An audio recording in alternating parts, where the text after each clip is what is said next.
Welcome back to the channel, guys. EDDBUD here, and it's time for the running news.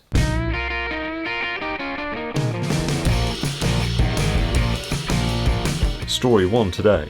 So it appears the World Athletics Group have once again changed the rules about the use of prototype running shoes. Lots of newspapers and media outlets ran with the story the other day, but also showing images of a shoe that's not a prototype on the day of that half marathon world record that we saw. An incredible run. I'm not sure whether they thought that the winner of that half marathon was wearing prototype shoes or not. Those evil shoes. Alas, Candy was wearing a standard pair of the Adizero Adios Pro. We have obviously seen lots of world records go over the last 12 months.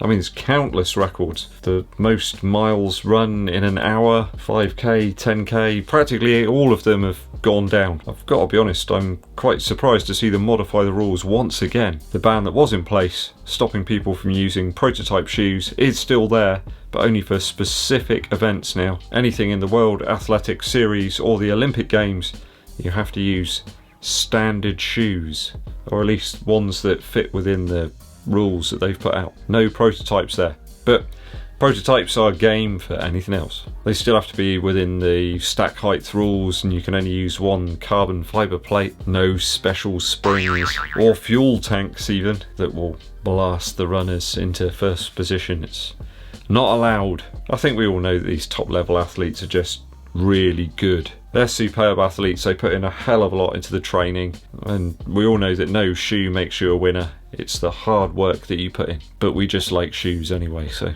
it's alright. Let's hope they leave these rules as they are now and don't tinker with them anymore. I think it's quite reasonable to say that you can't use those prototype shoes in those high level events, and I've got to be honest, I think these rules are really in place for those high end sort of elite athletes. I'm not sure it makes as much difference to the rest of us. Story 2 is about the hero, Terry Fox. Now, I was made aware of this great Canadian chap by a student of mine. I think he spent some of his early years over in Canada. I was left flabbergasted actually by the story of Terry Fox. This man set out one day to run 42 kilometres every day across Canada. He was doing it to raise money and awareness for cancer research. He called this marathon the Marathon of Hope. I think Terry Fox is just the absolute spirit of running. Regardless of pace or abilities, just got to put all that aside. I think just running for the act of running itself and to inspire and help others. Let's not forget that Terry Fox did this after having one of his legs amputated a little bit above the knee. It makes it all the more incredible. To commemorate the 40th anniversary of Terry Fox's Marathon of Hope, Adidas have released a limited edition range of shoes. I think there are several shoes, in fact.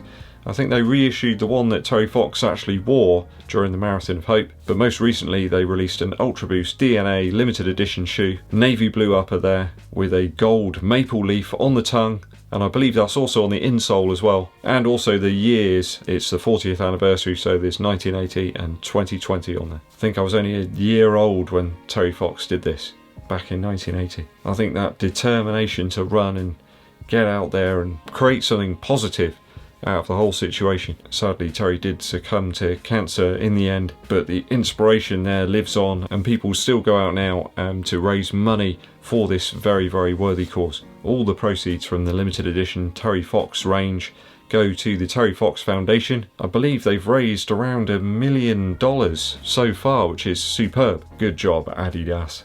Story 3. Nike are just casually dropping brand new shoes all the time at the moment. They just appear on their website, or on other people's websites sometimes, without any fanfare, nothing at all. Though, one line of shoes that there is a bit of a fanfare for is the new Ekiden range. The whole running lineup's got an Ekiden colourway this time round. The Pegasus 37, even the Zoomfly 3 actually. Of course, the Next Percent and Alphafly both have their own. Going to focus a little bit on the Next Percent today though. If you don't know what the Ekiden is, it's a multi-stage marathon event, kind of like a relay, where there's different segments that different team members undertake. It's massively popular over in Japan, and loads of people tune in January when it takes place. I think they get massive TV viewing figures for this one. So they have teams of runners that take on the various different segments, and they all try to beat the other teams for the overall cumulative time. Last year's Ekiden colourway was that blue and red or orange or whatever you want to call it version of the Next Percent. I really like that one.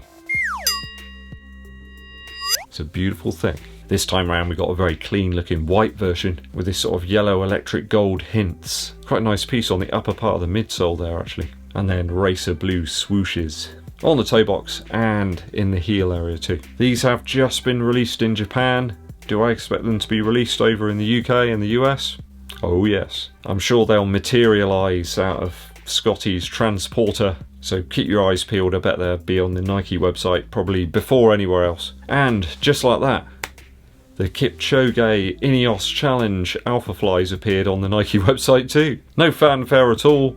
I do remember you could get them a little earlier if you did some sort of challenge. You had to run like a mile or what was it? They've just dropped here in the UK and I think you can get them over in the US too. No fanfare, no hype, and no energy rods. Do you see? Do you see? Do you see? Out of all those Ekiden shoes though, over on the Japanese website, it's the Zoom Rival Fly 2 that most impressed me. I did particularly enjoy the translation of the description of that shoe that says they enable optimal kicking.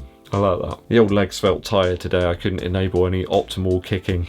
Just wasn't happening. Story 4. The other week, the great folks at Inov-8 running shoes decided they were going to donate some of the proceeds from their Green Friday, I think it was called, sale on their website to a very good cause, that of the Cumbria Wildlife Trust. So in the end, the company raised £9,600 to donate to the charity. This is a voluntary organisation as well, okay? They're directly involved in not only the conservation of wildlife in the Cumbria area, but they also undertake a number of activities in terms of carbon reduction, such as the planting of new trees and also the restoration of peat bogs. Do watch out on Strava very soon. Inov-8 are set to launch a special Strava event. I think it's going to be one of those challenges that you can join up on Strava. I quite like those. It's going to be called Run to the Hills. It's an initiative over Christmas that's going to aim to engage and inspire and encourage people to get out there and run rather than, you know, sit on the couch watching old Christmas films, eating mince pies and after 8 dinner mints, and possibly drinking copious amounts of wheat, barley, hop and water mixture. So by signing up to the challenge you'll be able to help to generate some more funds perhaps towards the Cumbria Wildlife Trust. A great way to inspire yourself to get out there and get some miles in and also help out a worthy cause. Great stuff, Inov-8. That's just about all the running news for the time being. If you've got any other stories, let me know in the comments below and I'll feature them in the next episode. Before I get to the musical interlude, I'm going to answer a few questions I've received from viewers in the comments section. So Timothy Padgett says, any ideas why I might be getting a blister on the sole of my foot in the SL20? I've not experienced anything like that really. Maybe slight sort of rubbing on the ball of my foot, but never really experienced anything like that. Maybe Timothy, you can try out another insole in the shoe, give yourself a little bit of extra cushion perhaps. Oski501 says, nice review on the first part of the 2020 review, but he was curious about Mrs. EDDBUD's reaction to me putting the running shoes in the Christmas tree. She wasn't best pleased, but I'm definitely going to do it again. I'll take the flak. Simon Aitken, he's bought himself a pair of the New Balance 1080 V10s. He got them in a UK size 8, but he says that they're feeling a little bit too narrow in the midfoot and forefoot. He maybe thinks he got half a size too small. I do go up half a size in New Balance shoes. I just feel they give me a little bit of extra length, and that's pretty much across the board on all their models. So I reckon it might be worth going up half a size in those, Simon, to alleviate your problems. I'll try and aim to answer a few more viewer questions as they come in the next few videos. One of my Christmas music recommendations for you today. I hadn't heard this one in a very, very long time, but it came on today and it really captured the day. And that is the track A Winter's Tale by David Essex. I believe this one's from David's 1983 album, The Whisperer.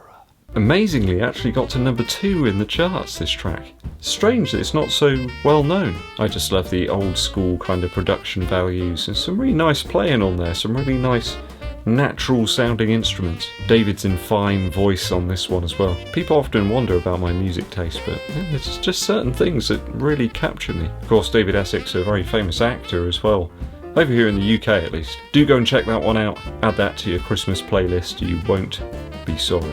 As you can tell, I'm in playful mood today. Hope you've enjoyed the running news today, and thanks for watching through to the very end of the video, guys. I very much appreciate it. If you're new to the channel, and you're wondering what on earth is going on, make sure you hit that subscribe button and click the bell below for notifications of when I launch these odd new videos. Really does help the channel out too if you give this video a thumbs up like and share it with your running buddies. My name's EDDBUD and I'll be seeing you